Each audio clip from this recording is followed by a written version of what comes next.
Good morning, good afternoon, good evening. My name is Phil Hawkins and I am reading The Jilting of Jane by H.G. Wells.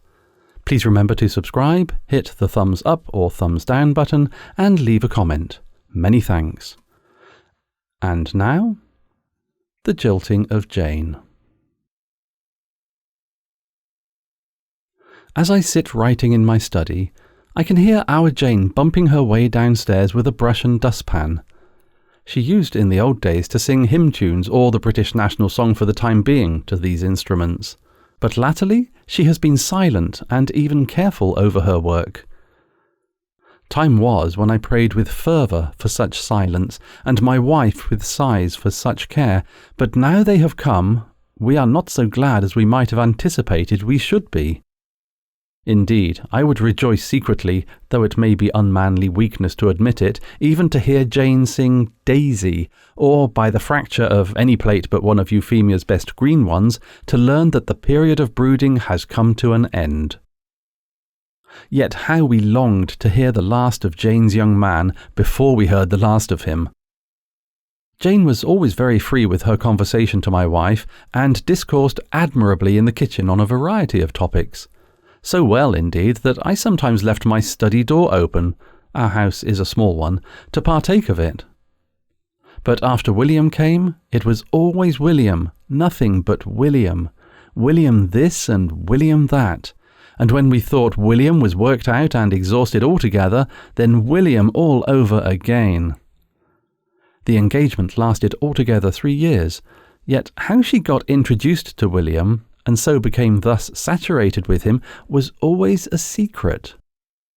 For my part, I believe it was at the street corner where the Reverend Barnabas Bow used to hold an open-air service after evensong on Sundays.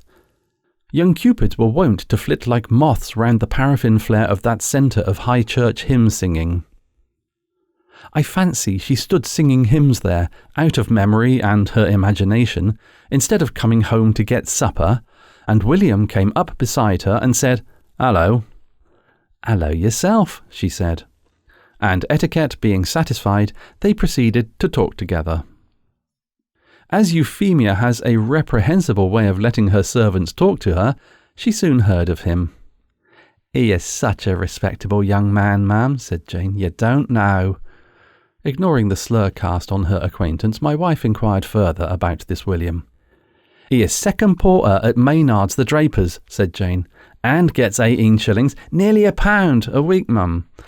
And when the head porter leaves, he will be head porter. His relatives are quite superior, mum.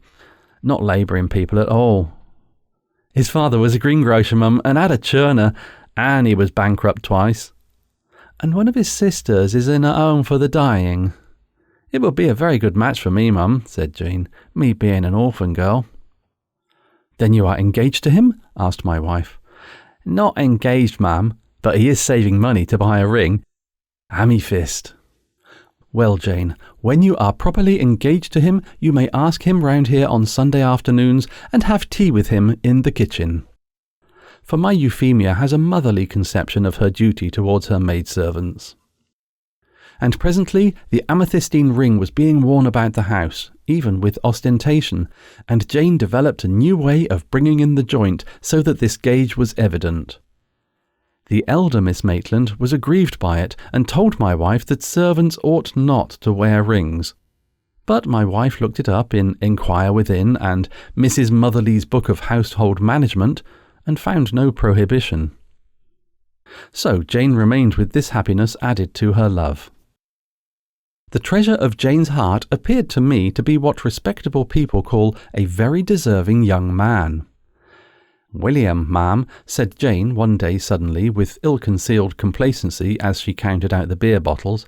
"William, ma'am, is a teetotaler." "Yes, ma'am, and he don't smoke."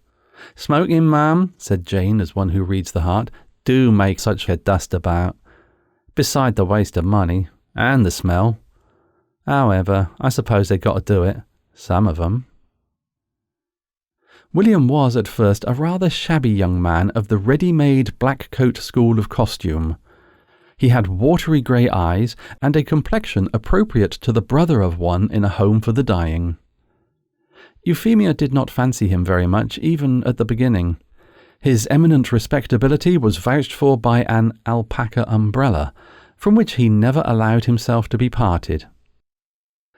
"He goes to chapel," said Jane. "His papa, ma'am—" "His what, Jane?" "His papa, ma'am, was church, but Mr. Maynard is a Plymouth brother, and William thinks it's policy, ma'am, to go there too. Mr. Maynard comes and talks to him quite friendly when they ain't busy, about using up all the ends of string and about his soul. He takes a lot of notice to Mr. Maynard of William, and the way he saves his soul, ma'am." Presently we heard that the head porter at Maynard's had left, and that William was head porter at 23 shillings a week. "He is really kind of over the man who drives the van," said Jane, "and him married with 3 children." And she promised in the pride of her heart to make interest for us with William to favour us, so that we might get our parcels of drapery from Maynard's with exceptional promptitude. After this promotion, a rapidly increasing prosperity came upon Jane's young man.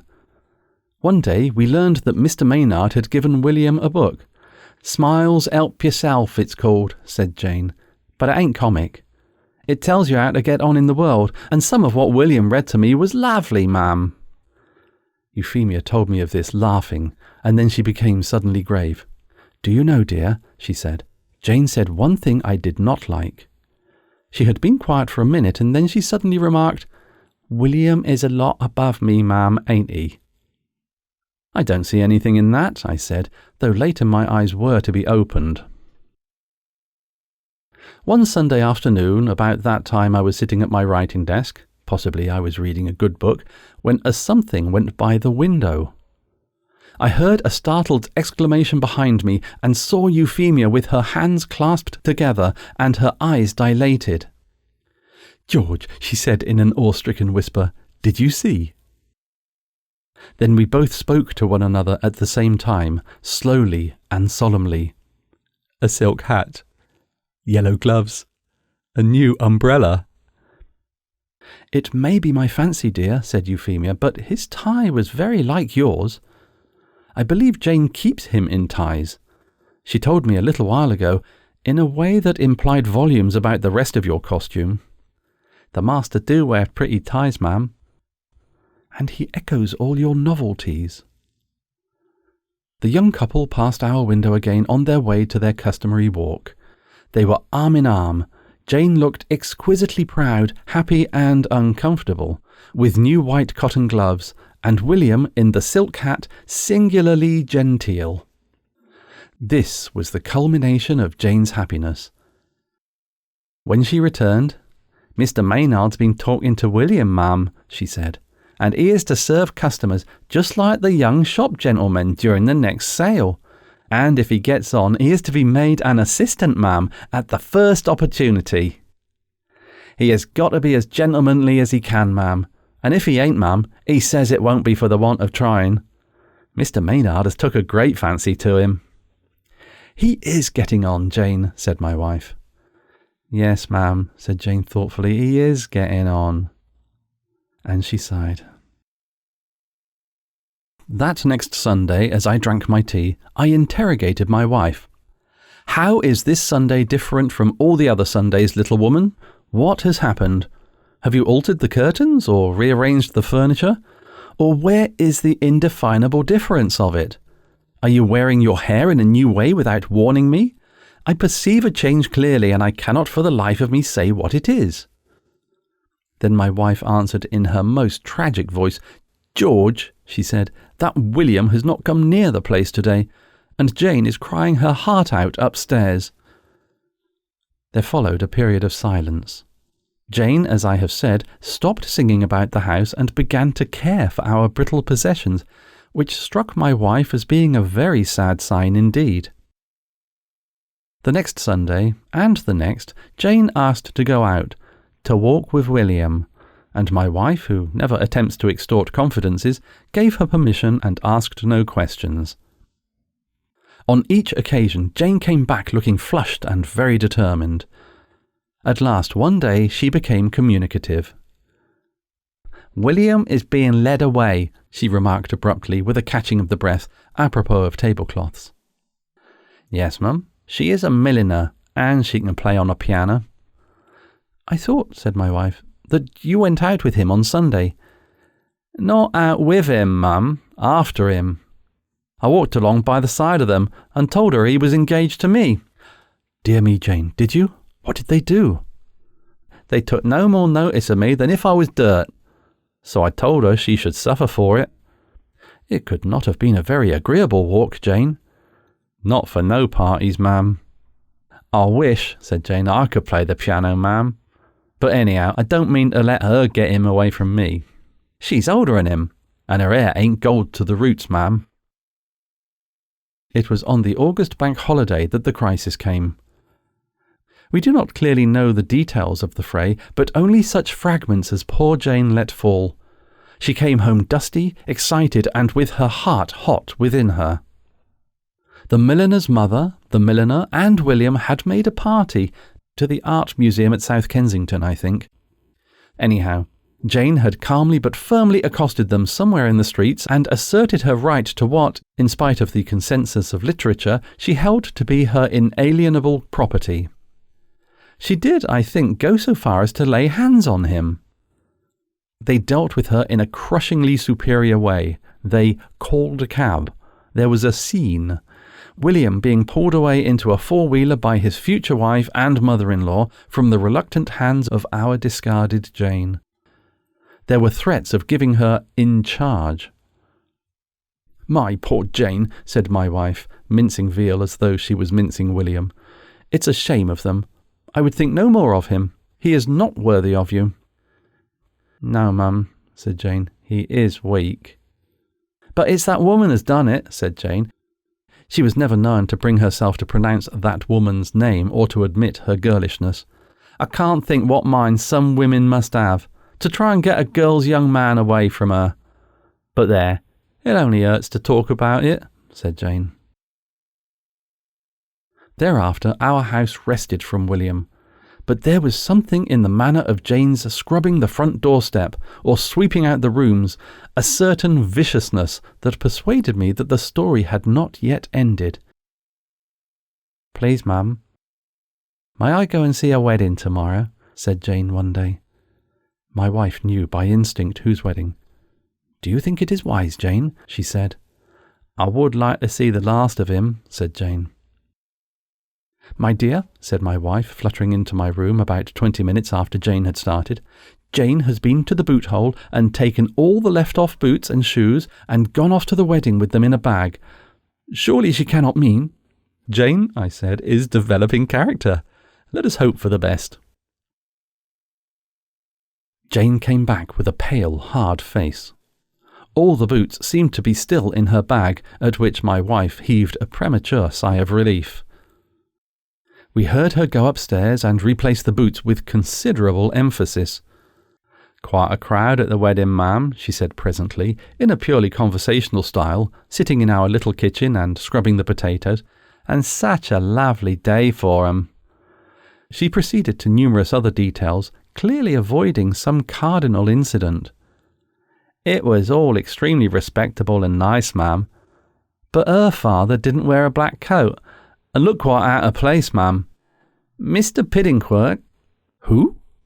"Mr. Piddingquirk, William that was, ma'am, had white gloves, and a coat like a clergyman, and a lovely chrysanthemum. He looked so nice, ma'am. And there was red carpet down, just like for gentlefolks. And they say he gave the clerk 4 shillings, ma'am. It was a real carriage they had, not a fly.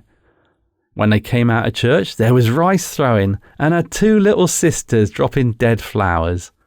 And someone threw a slipper, and then I threw a boot." "Threw a boot, Jane?" "Yes, ma'am. Aimed at her, but it hit him. Yes, ma'am. Hard. Gave him a black eye, I should think. I only threw that one. I hadn't the heart to try again. All the little boys cheered when it hit him." After an interval, "I am sorry the boot hit him." Another pause. The potatoes were being scrubbed violently. "He always was a bit above me, you know, ma'am, and he was led away." The potatoes were more than finished. Jane rose sharply with a sigh and rapped the basin down on the table. "I don't care," she said. "I don't care a rap. He will find out his mistake yet. It serves me right. I was stuck up about him.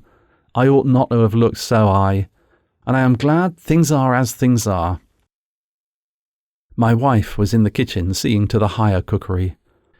After the confession of the boot-throwing, she must have watched poor Jane fuming with a certain dismay in those brown eyes of hers. But I imagine they softened very quickly, and then Jane must have met them. "Oh, ma'am," said Jane with an astonishing change of tone. "Think of all that might have been. Oh, ma'am, I could have been so happy.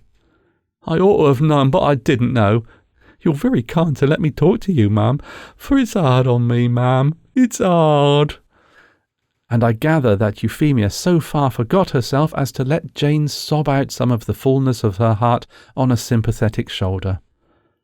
My Euphemia, thank heaven, has never properly grasped the importance of keeping up her position. And since that fit of weeping, much of the accent of bitterness has gone out of Jane's scrubbing and brushwork. Indeed, something passed the other day with the butcher boy, but that scarcely belongs to this story. However, Jane is young still, and time and change are at work with her. We all have our sorrows, but I do not believe very much in the existence of sorrows that never heal. I hope you enjoyed this story. It seems Jane still had a happy life in front of her, working with her nice employers, and perhaps something of a friendship with the butcher boy. What do you think? If you made it to the end, thank you so much for listening. Please remember to subscribe, like, and comment. My name is Phil Hawkins. Have an incredible day, and see you next time.